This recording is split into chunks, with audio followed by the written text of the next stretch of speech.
예배인 여러분들에게 주님의 큰 은혜가 있기를 정말로 축원합니다. 자, 오늘 말씀은 예수님께서 이제 마지막 십자가 사역을 위해서 이제 예루살렘이라는 지역으로 이동하시던 중에 그쯤에 이제 많은 무리에게 하셨던 말씀이에요. 예수님이 죄인과 세리를 모아서 설교를 하셨어요. 그러자 바리새인, 그 당시 종교 지도자들이 그걸 못마땅했습니다. 아, 저 예수님이라는 사람은 죄인들을 반기고 그들과 식사를 하는구나. 그 당시 사회에서 함께 식탁에 앉아서 식사한다는 것은 그냥 배고픔을 해결하는 것, 단순히 친목 활동을 하는 것 이상입니다. 그러니까 같은 식탁에서 밥을 먹는다는 것은 거의 가족처럼, 친척처럼 그런 가까운 공동체로 인정한다, 그런 뜻이에요. 그러니까 바리새인들이 보기에는 예수님은 죄인 세리들과 거의 가족처럼 지내는 사람이구나, 이런 거예요. 요즘 사건 사고 보면 뉴스를 이제 인터넷으로 많이 봅니다. 그러면 그런 뉴스 기사에 보면 댓글들이 막 달리죠. 처벌이 낮다, 크게 혼내야 된다. 그런데 거기에 그 범죄자를 옹호하는 댓글, 살다 보면 범죄 저지를 수도 있는 거 아니야? 이렇게 달면 어떨까요? 싫어요 막 엄청 놀리겠죠. 범죄자를 옹호하고 편들면 사람들이 싫어합니다.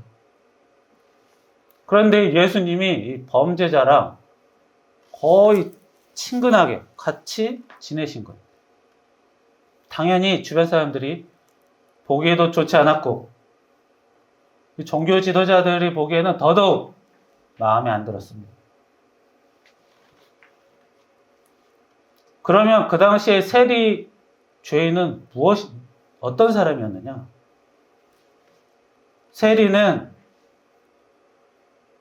그 당시 유대 지역은 이제 로마의 속국이었습니다. 로마에게 세금을, 통행세를 이렇게 걷어서 내는 사람이 세무관이죠. 그러면 그게 왜 문제냐? 우리가 보통 상품을 사면 대부분 10%의 부가세가 붙어 있습니다.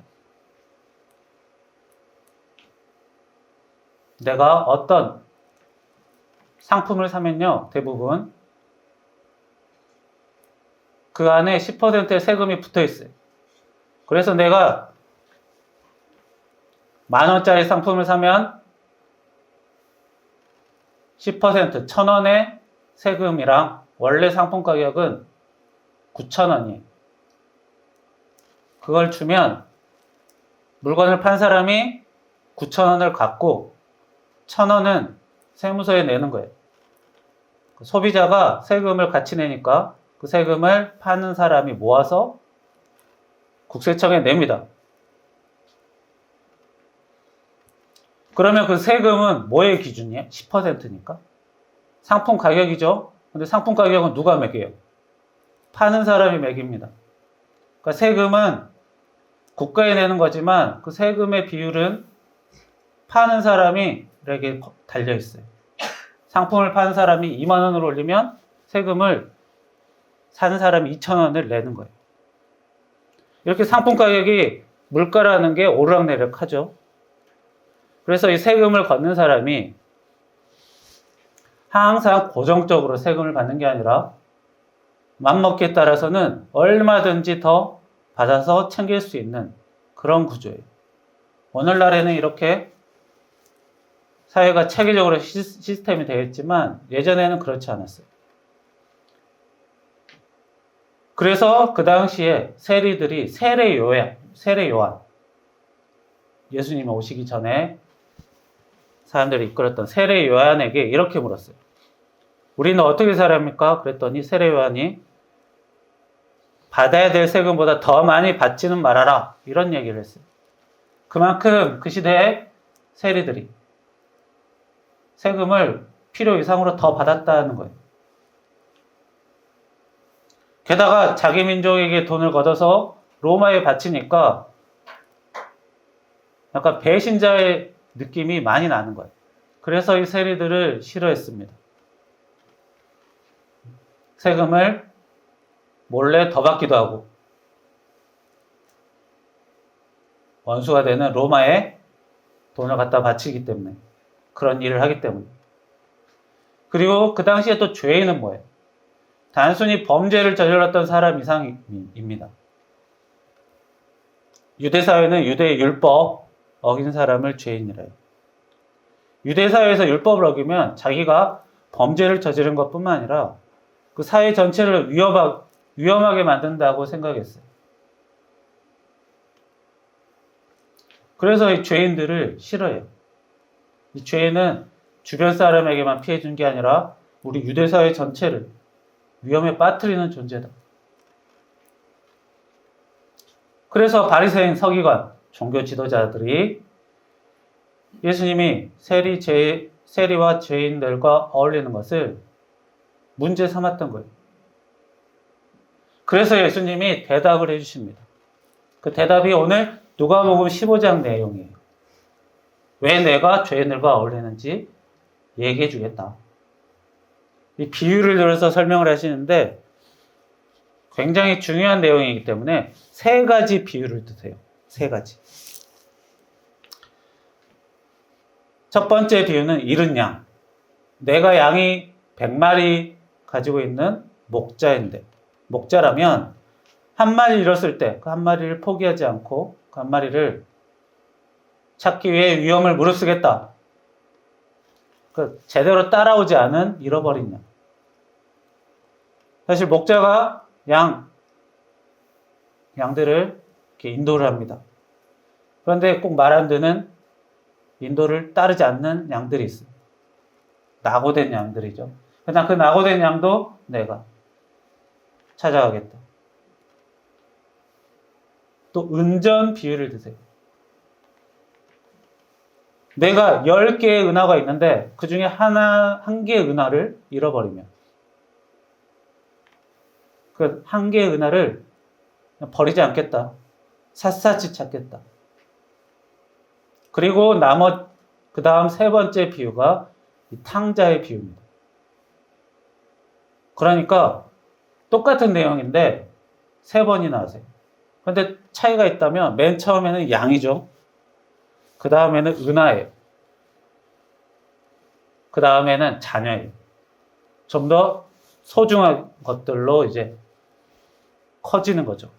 양보다는 양을 더 많이 살 수 있는, 수많은 양을 살 수 있는 은하. 그 은하보다 더 중요한 자녀. 이렇게 세 가지 비유를 들어서 말씀하실 정도로 오늘 말씀이 예수님께서 굉장히 강조하셨던 중요한 부분이다라는 거예요. 자, 이 탕자라는 거는 이 행동과 마음이 좋지 않은 사람을 말합니다. 방탕한 사람. 이 탕자 아들과 다른 아들 이야기를 해주세요. 어느 작은 마을에 한 부자가 있었고 그 부자는 두 아들이 있었다. 그 첫째는 성실하고 부지런한 데다 아버지 말을 잘 들었다. 그에 반면 둘째는 제멋대로 해서 한 번은 아버지에게 자기 몫을 달라고 요청을 했다. 그리고 아버지는 그 요청대로 재산을 각각 나눠주었다. 자, 한 명만 줄 수 없으니까 두 아들에게 각각 나눠주었다고 합니다. 자, 유산이라는 것. 부모가 죽을 때 더 이상 자신의 재산을 관리할 수 없으니까 가장 가까운 사람에게 넘겨주는 거죠. 관리하라고 주는 겁니다. 그냥 꽁돈 생기는 게 아니에요.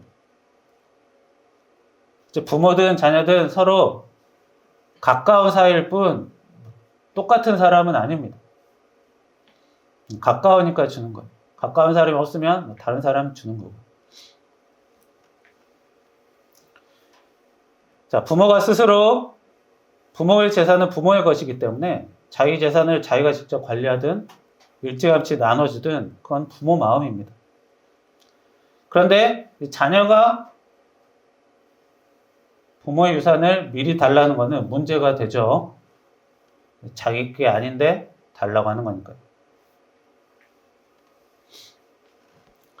우리 세상에 사람이 돈을 쉽게 버는 방법이 두 가지가 있습니다.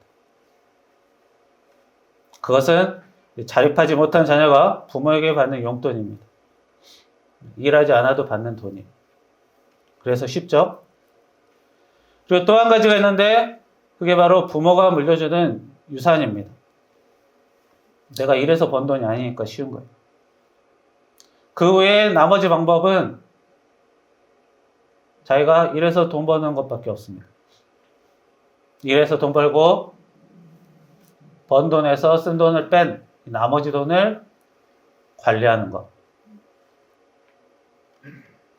그런데 이 용돈도 유산도 한계는 있어요. 용돈이라는 게 원래 자녀가 미성년자일 때, 자녀가 자립하지 못할 때 부모가 생활비를 이제 조금 지원해 주는 것이죠. 그래서 용돈은 부모가 자녀에게만 주는 건 아닙니다.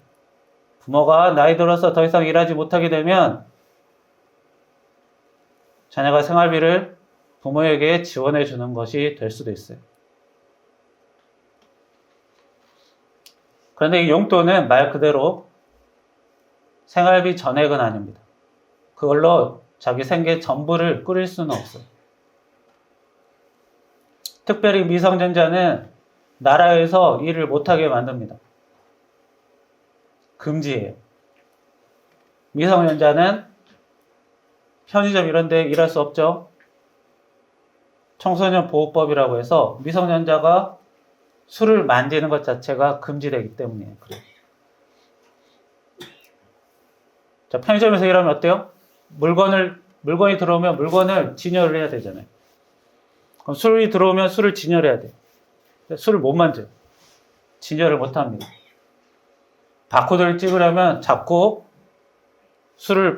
바코드를 찍어야 되는데 술을 못 만져요. 그래서 편의점에는 미성년자는 일을 못 해요. 그나마 술을 팔지 않는 곳, 밤 10시 이후에는 일하지 않는 곳, 이런 곳에서만 조금 일할 수 있습니다. 그러나 그런 데서는 주로 미성년자 잘 안 쓰려고 해요. 왜냐하면 하려고 하는 성인들이 더 많으니까. 그래서 미성년자는 법적으로 거의 일을 하지 못합니다. 그래서 돈을 못 벌어요. 그렇기 때문에 부모가 용돈을 줍니다. 그러나 성인이 되면 이런 제한, 청소년 보호법 이런 제한들이 다 풀립니다. 무슨 일이나 할 수 있어요. 그런데 우리 사람이 일할 때 내가 일하고 싶다고 다 일하는 게 아니죠. 어때야 일할 수 있습니까? 상대 직장에서 허락을 받아야 일할 수 있어요. 내가 들어가서 오늘부터 여기서 일하겠습니다. 말한다고 일할 수 있는 거 아닙니다. 상대 허락을 받아야 돼요. 그리고 특정 직업은 이런 자격증이 필요합니다. 그리고 자격증 시험을 보는데 대학 졸업장이 필요한 것도 있어요. 뭐 의사, 변호사, 교사 이런 데는 자격증 시험을 보는데 졸업장이 필요하죠. 게다가 직업마다 요구하는 이런 조건들이 있어요. 그 조건을 준비하고 면접을 통해서 허락을 받아야 직장을 구할 수 있죠. 그래서 직장에서 일하고 돈을 벌어서 살아야 합니다. 그런데 이제 아르바이트 같은 경우는 이런 요구하는 조건이 거의 없죠. 그러나 이제 보수가 좀 낮습니다.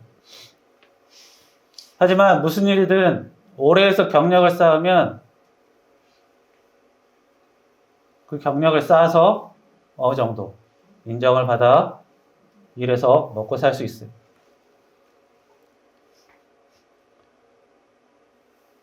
그러나 자녀가 독립하지 못하고 부모랑 계속 살게 되면 어때요? 부모가 시킨 대로 하고 살아야 합니다. 예전 시대, 대가족 시대 때는 맨 꼭대기, 제일 우더른이 시키는 대로 하고 살았죠. 원래 같이 살면 같이 사는 사람의 가장 최종 관리자의 지시를 받고 살아야 합니다. 예전 대가족 시대에는 개인의 결혼조차도 할아버지 할머니가 정해주는 일들이 많았습니다. 그러나 개인이 자유를 얻으려면 어때죠? 집에서 나와 경제적, 사회적 독립을 해야 합니다. 그리고 상속도 마찬가지입니다. 부모가 죽었다고 그 재산을 무조건 자녀가 관리할 수 있는 게 아닙니다. 부모 자녀 사이에 폭행, 사기 이런 범죄 전력이 있으면 법으로 상속을 금지합니다. 상속을 해도 회수해버려요. 그리고 그 돈이 형제나 친척에게 강제로 상속됩니다.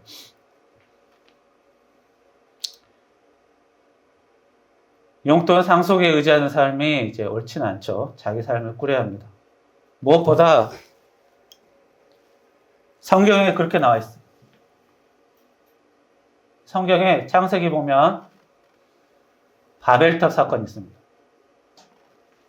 하나님이 모여 살지 말고 흩어져 살라고 했어요. 이거는 나라뿐만 아니라 가정도 마찬가지.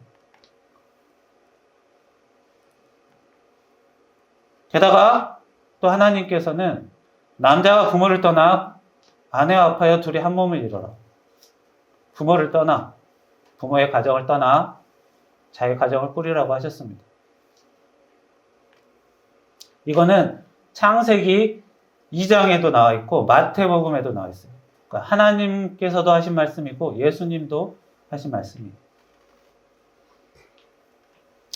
자, 다시 예수님 이야기로 이어집니다. 자, 부지런하고 성실한 장남은 성실히 일해서 재산을 늘렸지만 처남은 상속받은 돈으로 이제 다른 고장에 가서 그걸 다 탕진합니다. 그리고 그곳에서 생활이 어려워 한 가정의 하인으로 들어가 돼지치기로 일을 하고 거기서 주는 식량을 먹고 살았어요. 그런데 밥을 많이 안 줘서 굉장히 배고프게 살았습니다.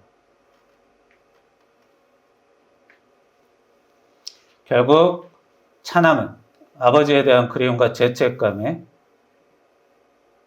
회개를 하고 고향으로 돌아갔습니다.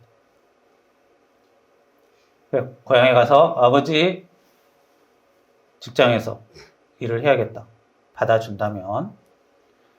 그런데 아버지가 아들이 오는 걸 보고 그 아들을 비난하지 않고 받아주었다라는 사례를 예수님께서 말씀하시는 거예요.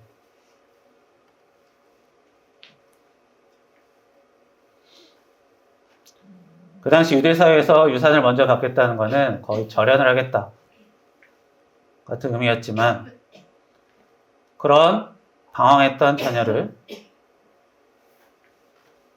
받아주었다라는 사례를 들어주신 거예요. 그러니까 오늘날로 따지면 이 자녀는 굉장히 중범죄자 그런 급이에요. 중범죄자라도 하찮게 여기지 않으신다라는 말씀입니다.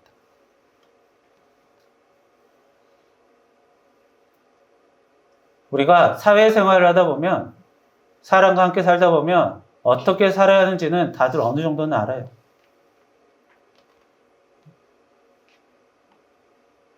뭐 이래서 먹고 산다. 성실히 살아야 한다. 다 알죠. 모르는 사람이 어디 있습니까? 그런데 아는데 알고만 있고 몸이 안 따라주는 때가 있어요. 이게 무조건 비난할 수도 없어요. 사람이 자기 뜻대로 안 되는 일을 몇 번 당하면 굉장히 좌절하게 되고 의욕도 사라지고 용기도 없어지고 어려움을 겪게 됩니다.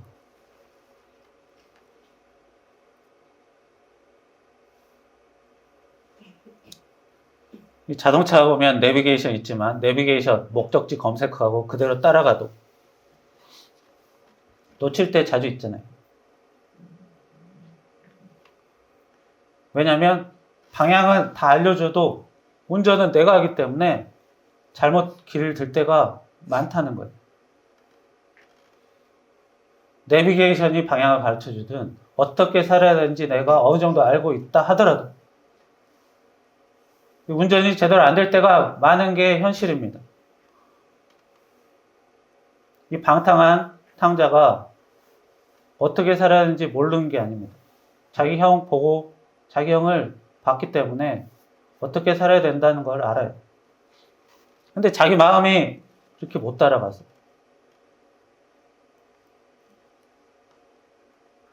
에라 모르겠다 하고 살아버린 거예요. 그런데 막상 에라 모르겠다 하고 살아버렸더니 그리고 고난을 겪어봤더니 이제 의외로 어려움 속에서 용기가 생긴 거예요. 물론 사람이 처음부터 방향을 알려준 대로 잘 따라가고 끝없이 성실하게만 살면 좋겠지만 이렇게 어려움 가운데 고난을 겪고 어떻게 살아야겠다 결심을 하고 용기를 얻는 경우가 사실은 우리 세상 사람들 대부분입니다.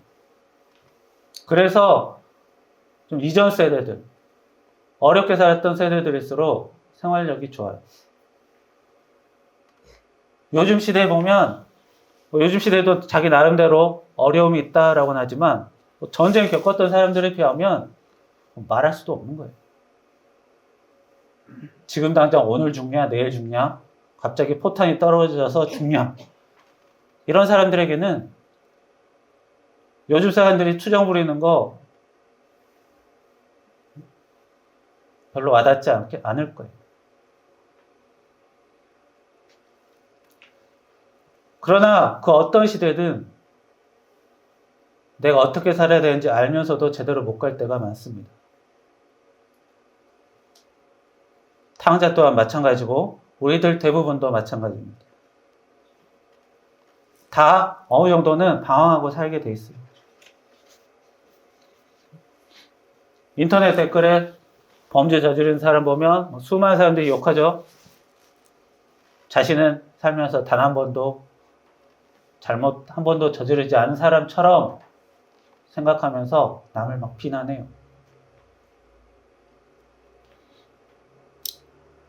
그러나 이 세상에 완벽한 사람은 없습니다. 물론 예수님의 비유에서 성실하게 살았던 형을 비난하고 무시하고 그러진 않았어요. 네가 받아야 할 몫은 응당이 있다라고 오히려 챙겨주십니다. 그러나 탕자에게도 기회를 주시는 거예요.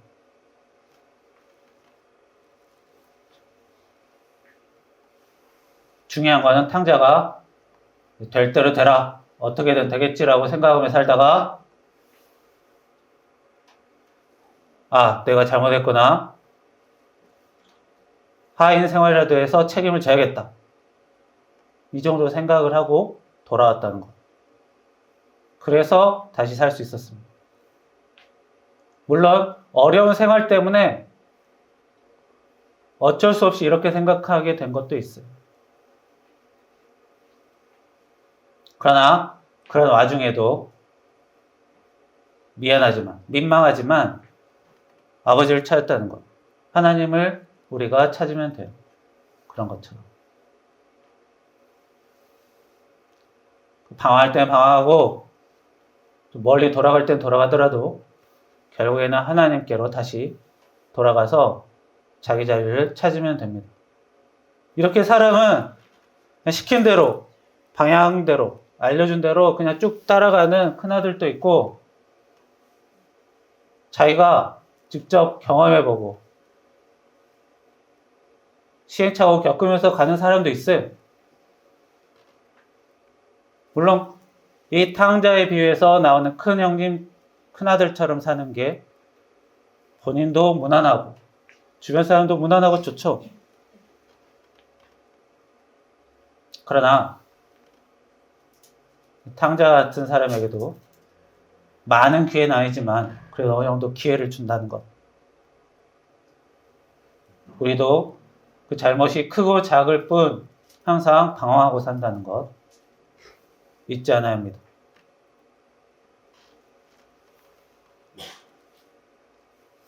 이런 사람도 하나님을 다시 바라보고 새 영혼의 사람, 새로운 태도의 사람으로 살면 다시 사라질 수 있어요.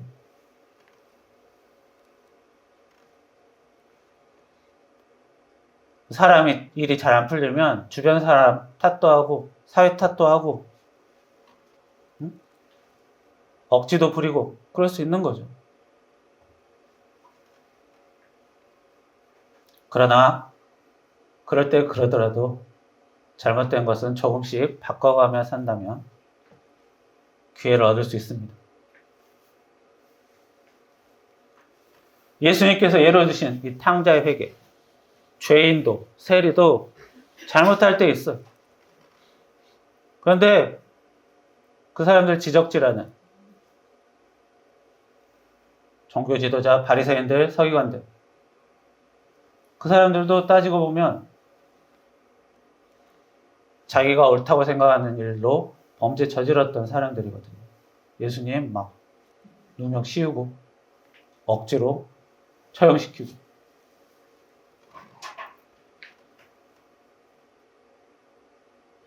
그만큼 우리는 우리가 볼 수 있는 수준만큼만 다른 사람을 볼 수 있습니다. 내가 볼 수 있는 거는 아주 표면, 아주 잠깐의 현실뿐이에요. 그러나 예수님께서는 그 사람의 더 깊은 곳을, 더 먼 곳을 보신다는 거예요.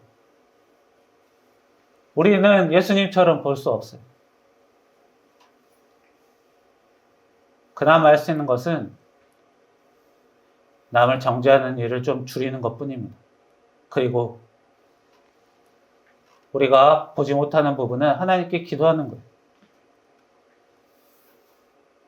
탕자한테 비난한다고, 손가락질한다고 그게 유익이 되겠습니까?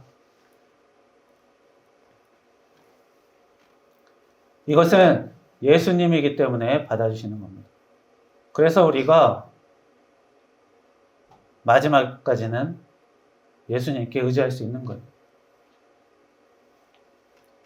죄는 미리 정해진 게 아닙니다. 언제든지 자신이 이런 탕자처럼 방황할 수 있는 거예요. 그렇다면 우리는 한 번이라도 더 죄를 조심하며 생활하고 회개하며 하나님께 나아가야 됩니다. 회개를 굉장히 중요시 여겨요. 회개는 성경에서 창세기 아담 때부터 나왔던 내용이에요. 아담이 회개하지 않고 변명만 했기 때문에 하나님의 꾸지람을 들었죠. 완벽하게 사는 사람은 없습니다. 누구든지 방황하고 삽니다.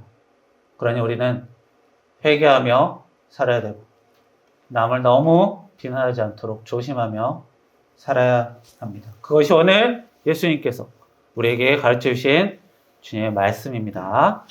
주님의 말씀대로 살며 은혜 받는 여러분들이 되기를 축원합니다. 기도하겠습니다.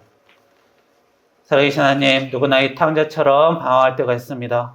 주여, 내가 남들보다 조금 더 낫다고 탕자처럼 살았던 사람을 함부로 대할 때가 있습니다. 그러나 그런 일도 점점 줄여주시고 함부로 사람을 평가하지 않게 하여 주시고 내가 아닌 하나님이 도우시는 일이 있다라는 걸 생각하게 하시며 행여나 탕자처럼 방황하더라도 너무 오래 방황할수록 자신의 손해가 크니 너무 방황하는 것을 오래 하지 않도록 도와주시고 너무 큰 고생을 하지 않도록 도와주시고 용기를 얻어 다시 삶의 의지를 키우며 조금씩 살아가는 자신이 될 수 있도록 주님 인도하시고 도와주시고 힘과 용기를 허락하여 주시옵소서.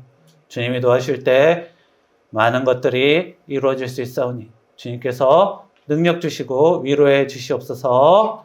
예수님의 이름으로 기도합니다. 아멘.